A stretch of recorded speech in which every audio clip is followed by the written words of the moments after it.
Hello everyone, welcome to Edugrow. This is Saumya और आज हम करेंगे class 12th macro economics chapter 12 part 1 balance of payments.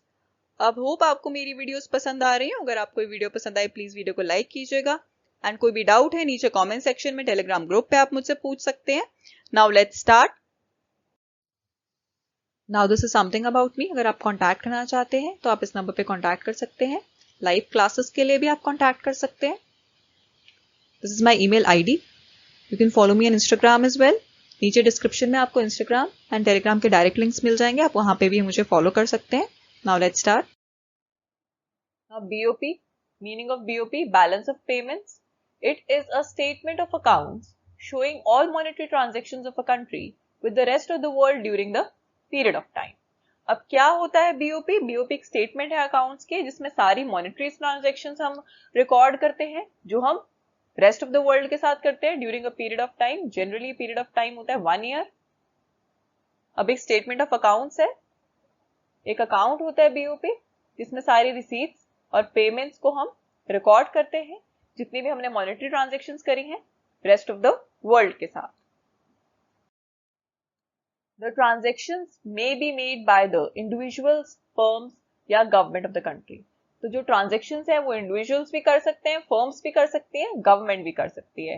Monetary transactions relate to, अब कैसी होती है monetary transactions? Export and import of goods, export and import of services, international sale and purchase of financial assets, international sale and purchase of real assets. तो ये सारी monetary transactions होती हैं। Import and export goods की, services की, या फिर जो इंटरनेशनल सेल परचेज होते हैं फाइनेंशियल एसेट्स वो, या रियल एसेट्स। अब फाइनेंशियल एसेट्स क्या होते हैं? Financial assets are basically stock and bonds, like stock and bonds.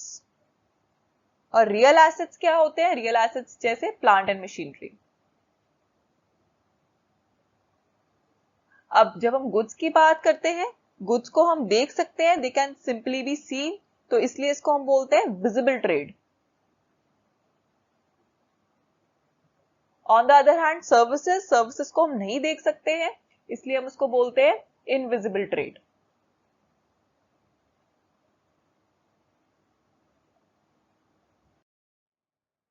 Now basically there is flow of foreign exchange into the country when we export goods and services और when the foreigners invest in a financial assets. तो जब भी हम बाहर कुछ भी अपना goods या सर्विसेज एक्सपोर्ट करते हैं या फॉरेनर्स इन्वेस्ट करते हैं हमारी फाइनेंशियल एसेट्स में, तो क्या होता है? Flow of foreign exchange into our country, हमारी कंट्री में जो फॉरेन करेंसी है वो एंटर होती है। On the other hand there is flow of foreign exchange from our country to the rest of the world. अब हमारी कंट्री से भी रेस्ट ऑफ द वर्ल्ड में हमारी करेंसी जाती है, flow of foreign currency from our country to the rest of the world, जब हम इंपोर्ट करते हैं या जब हम इन्वेस्ट करते हैं उनके फाइनेंशियल एसेट्स में। अब जो बीओपी है, BOP records receipts and payments. Receipts और पेमेंट्स रिकॉर्ड करता है बीओपी अकाउंट। तो जो रिसीट्स है वो क्रेडिट आइटम है और जो पेमेंट है वो डेबिट आइटम है। सो ये जितनी भी रिसीट्स हैं वो क्रेडिट साइड पे आती हैं और जितनी भी पेमेंट्स है वो डेबिट साइड पे आती है। Now components of BOP account. BOP account के 3 कंपोनेंट्स है, current account, capital account and official reserves account. Now what is current account? Current account record receipt and payment of foreign exchange on account of such transactions which do not impact asset liability status of the country in relation to the rest of the world. इसका मतलब क्या है कि current account में वो transaction होती है जिनसे एसेट या लाइबिलिटी चेंज नहीं होती है। एसेट एंड लाइबिलिटी में कोई चेंज नहीं आता है, वो ट्रांजेक्शंस किस में रिकॉर्ड करते हैं? हम करंट अकाउंट में रिकॉर्ड करते हैं। अब इसके कंपोनेंट्स क्या होते हैं? इसके 3 कंपोनेंट्स होते हैं करंट अकाउंट के। सबसे पहला export and import of goods, export and import of services, and third is current transfers. Now first is export and import of goods. This is visible trade because goods are tangible and therefore can be seen while crossing the borders. अब इसको visible trade कहते हैं क्योंकि हम इसे देख सकते हैं goods को, ये tangible होते हैं and they can be seen while crossing the borders. Example क्या हो जाएगा इसका? export और import of cellular phones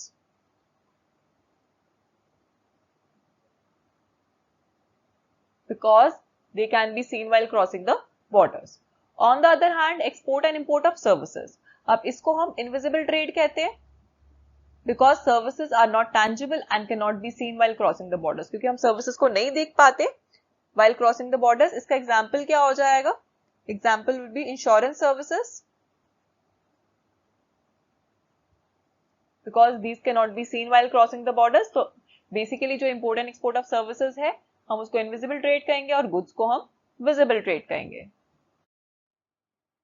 now services are further classified into factor services, non-factor services. Factor services which lead to factor payments और factor income. अब वो services जिससे factor payments की जाती हैं या factor income मिलती है उसे हम कहते हैं factor services। जो factor incomes हैं उसको हम split कर सकते हैं into two parts, investment income and compensation of employees. Basically investment income में क्या क्या included होता है? Rent, interest and profit। जिससे फैक्टर पेमेंट या फैक्टर इनकम होती है तो उसे हम बोलते हैं factor services. On the other hand what is non factor services? They include all services other than factor services. अब फैक्टर सर्विसेज के अलावा जितनी भी सर्विसेज होती हैं उनको नॉन फैक्टर सर्विसेज कहते हैं, जैसे इंश्योरेंस एंड बैंकिंग,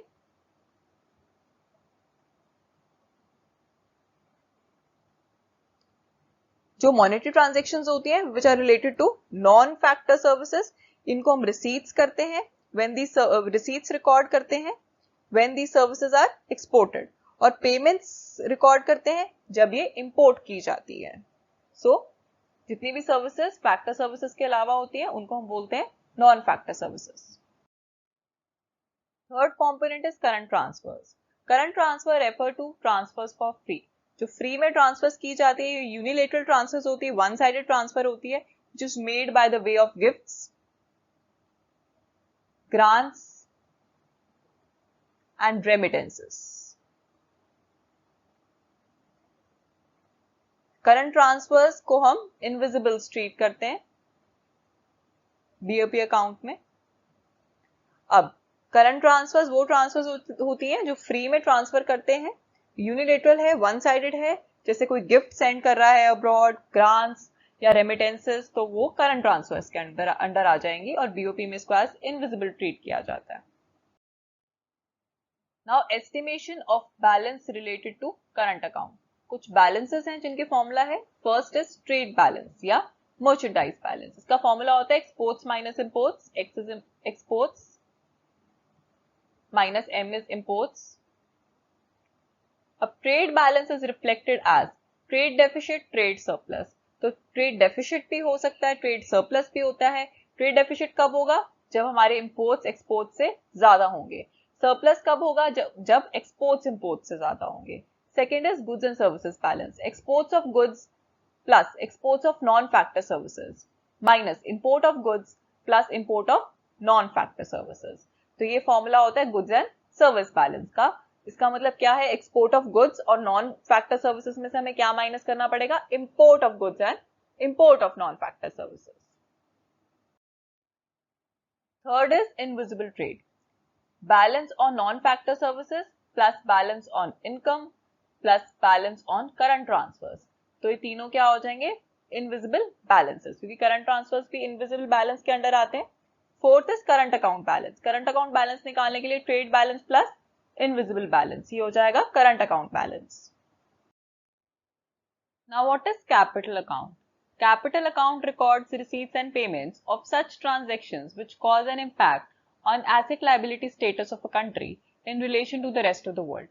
इसका मतलब क्या हुआ कि कैपिटल अकाउंट में वो ट्रांजेक्शन्स रिकॉर्ड होती हैं जिससे एसेट और लाइबिलिटी में चेंज आता है। जैसे करंट अकाउंट में एसेट और लाइबिलिटी पे कोई फर्क नहीं पड़ता था, बट कैपिटल अकाउंट में एसेट और लाइबिलिटी स्टेटस पे इंपैक्ट पड़ेगा जो हमने ट्रांजेक्शन्स करी हैं to the rest of the world. अब कंफ्यूजन इसमें ऐसे क्रिएट होती है कि जैसे अगर हम बोलें कि export and import of capital goods like plant and machinery, तो प्लांट एंड मशीनरी का अगर एक्सपोर्ट एंड इंपोर्ट हो रहा है तो should it be included in capital account? So the answer is no. Plant and machinery का जो export import है वो कैपिटल अकाउंट में इंक्लूडेड नहीं होगा, क्योंकि हमने क्लियरली मेंशन किया है कि export and import of goods, capital goods is recorded as visible trade. तो जब हम गुड्स की बात करते हैं तो वो विजिबल ट्रेड होता है, that is in current account. तो प्लांट एंड मशीनरी हमारे कैपिटल गुड्स हैं, इसलिए ये कैपिटल अकाउंट नहीं ट्रीट होगा, ये करंट अकाउंट के अंदर आएंगे because it is under visible trade. यहाँ पे गुड्स की ट्रांजेक्शन हो रही है. तो export import of capital goods का कैपिटल अकाउंट से कोई लेना देना नहीं होता. तो export and import of plant and machinery it should be included in current account, not capital account because ये कैपिटल गुड्स हैं और ये विजिबल ट्रेड का पार्ट हो जाएंगे. Now components of capital account. पहला है बोरोइंग, देन फॉरेन इन्वेस्टमेंट, बाकी कंपोनेंट्स हैं NRI deposits, banking capital other than NRI deposits, short term trade credit.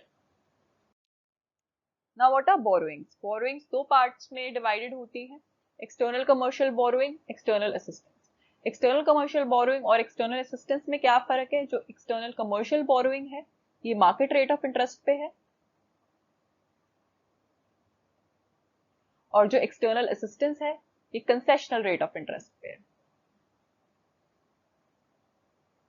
ये कम इंटरेस्ट पे है एक्सटर्नल असिस्टेंस, और जो एक्सटर्नल कमर्शियल बोरोइंग है ये मार्केट रेट ऑफ इंटरेस्ट पे है. Now it is noted as credit item. जो बोरोइंग्स है, borrowings from the rest of the world, ये as a credit item record होती है कैपिटल अकाउंट में, क्रेडिट साइड पे आती है. ये जितनी भी रिसीट्स हैं ये एज अ क्रेडिट आइटम होती है. Borrowings to the rest of the world, अब borrowings from rest of the world credit item है, but borrowings to the rest of the world it is recorded as debit item. Now second is foreign investment. अब foreign investment भी split होता है दो parts में, portfolio investment, foreign direct investment. Portfolio investment refers to foreign institutional investment, FII, और ये investment होती है by the rest of the world in shares and bonds of domestic companies. इसका मतलब क्या हुआ, जब rest of the world domestic company like India के अंदर अगर शेयर्स और बॉन्ड्स में इन्वेस्ट करे, that is portfolio investment. On the other hand what is foreign direct investment. It relates to ownership of enterprises by the rest of the world.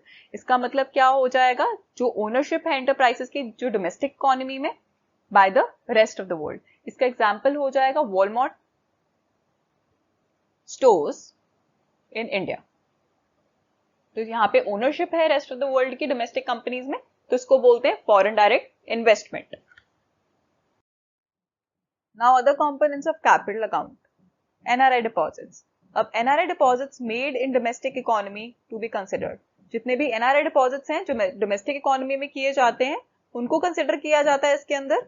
Money sent by NRIs to their family current transfers. अब जब money send किया जाता है families को, जब NRI families को money send करते हैं, उसको एनआरआई डिपॉजिट्स कैपिटल अकाउंट में हम कंसिडर नहीं करेंगे, उसको हम करंट अकाउंट में कंसिडर करेंगे in the heading current transfers. Current transfers के अंदर आता है, ये हमने पहले भी पढ़ा था. Deposits held by NRIs in domestic economy. तो जो डोमेस्टिक इकोनॉमी में एनआरआई के डिपॉजिट्स हैं वो इसमें सिर्फ काउंट किए जाते हैं, वो कंसिडर किए जाते हैं. Second is banking capital. Foreign assets held by the commercial banks. Owing to the drawdown of foreign assets of the commercial banks, inflow of foreign exchange into domestic economy tend to rise. तो जितने भी foreign assets हैं which are held by the commercial banks, जो commercial banks के पास foreign assets हैं वो इसमें included होते हैं. और banking capital basically इसके अंदर NRI deposits नहीं होते other than NRI deposits.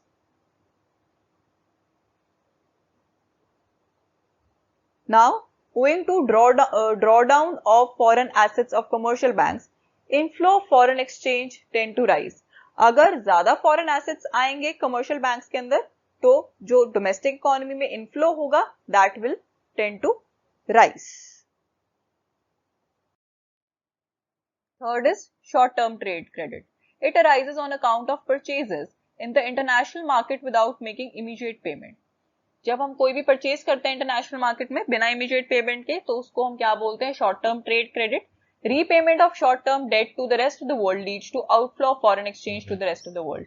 तो अगर हम रीपे करेंगे शॉर्ट टर्म डेट को रेस्ट ऑफ द वर्ल्ड को, तो बेसिकली क्या होगा, हमारी जो फॉरेन करेंसी है वो बाहर जा रही है, आउटफ्लो हो रहा है to the rest of the world. तो जब आउटफ्लो होगा तो उसको हम कैसे डिनोट करते हैं कैपिटल अकाउंट में, उसको हम नेगेटिव साइन से दिखाते हैं, रिकॉर्ड करते हैं इन कैपिटल अकाउंट। और जब इनफ्लो होता है फॉरेन एक्सचेंज का, जब कोई यहां से परचेज करता है डोमेस्टिक इकोनॉमी से, तो जब वो रीपे करते हैं उसको हम शो करते हैं as inflow positive sign in capital account. So capital account पे डिनोट करते हैं आउटफ्लो को नेगेटिव साइन के साथ और इनफ्लो को पॉजिटिव साइन के साथ। Now hairs the end of this video. अगर आपको ये वीडियो पसंद आई हो प्लीज वीडियो को लाइक कीजिएगा, चैनल को सब्सक्राइब कीजिएगा, एंड कोई भी डाउट है नीचे कमेंट सेक्शन में, टेलीग्राम ग्रुप पे या व्हाट्सएप ग्रुप पे आप पर्सनली टेक्स्ट करके भी आप पूछ सकते हैं। Thanks for watching.